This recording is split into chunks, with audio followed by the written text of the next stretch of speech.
বৈভব সূর্যবংশী আগামীর বিশ্ব তারকা, আগামীর ক্রিকেটের বিশ্ব তারকা বৈভব সূর্যবংশী আইপিএলে দুর্দান্ত সেঞ্চুরি করে যে সে নিজের জানান দিয়েছে। ৩৫ বলে মাত্র সেঞ্চুরি করে নিজের জানান দিয়েছে যে সে কত বড় তারকা হতে যাচ্ছে আগামীর বিশ্বের। এবং আজ তার খেলা দেখার জন্য তার মা বাবা এসেছিল আজকে মাঠে, আইপিএল এর মাঠে এসেছে বাবা মা। কিন্তু এসে তার তার খেলা দেখার জন্য এসেছিল তার মা বাবা মাঠে বসে তার নিজের সন্তানের খেলা দেখার জন্য, দুর্দান্ত খেলা দেখার জন্য।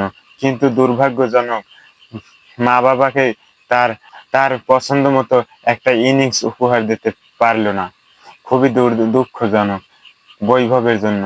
কারণ খুবই দুর্দান্ত ভাবে সেঞ্চুরি করা, রেকর্ড বুকে নাম লেখানো সেঞ্চুরি করা, খুবই দুর্দান্ত প্রতিভাবান প্লেয়ার নিঃসন্দেহে। কিন্তু তার বাবা মার সামনে লাস্ট ম্যাচেও সে ডাক মেরেছে, কিন্তু তার ফর্মে ফেরার সম্ভাবনা ছিল। আজকে তার বাবা মা অবশ্যই চাইছিল যে আমরা মাঠে যাব, অবশ্যই আমার ছেলে, আমার সন্তান ভালো খেলুক, কিন্তু আজকে পারেনি, দুর্ভাগ্যজনক।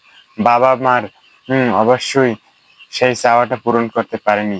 আর যদি পারতো তাহলে অবশ্যই খুব ভালো হতো বৈভবের জন্য। তার মনটা অনেক অবশ্যই ভালো থাকতো এবং দলের হয়ে কন্ট্রিবিউট করতে পারতো জয়ের জন্য। তার দল তার দল খুবই দুর্ভাগ্যজনক ভাবে হেরেছে, 1 রানে মাত্র হেরেছে। লাস্ট ওভারে 22 রানের ইকুয়েশন ছিল রাজস্থানের, কিন্তু সেটা পারলো না। কিন্তু খুবই কাছাকাছি গেছিল, মাত্র 1 রানে হার রাজস্থানের। খুবই দুর্ভাগ্যজনক ভাগ্য এবার রাজস্থানেরই।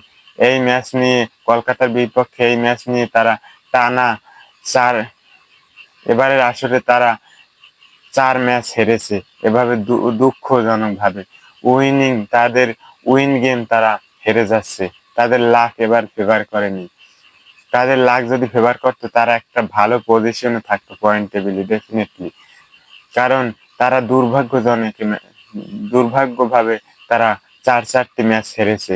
লাস্ট ওভারে 9 রান লাগতো এবং লাস্ট 2 ওভারে 18 রান লাগতো, কিন্তু সেই ম্যাচও তারা জিততে পারেনি।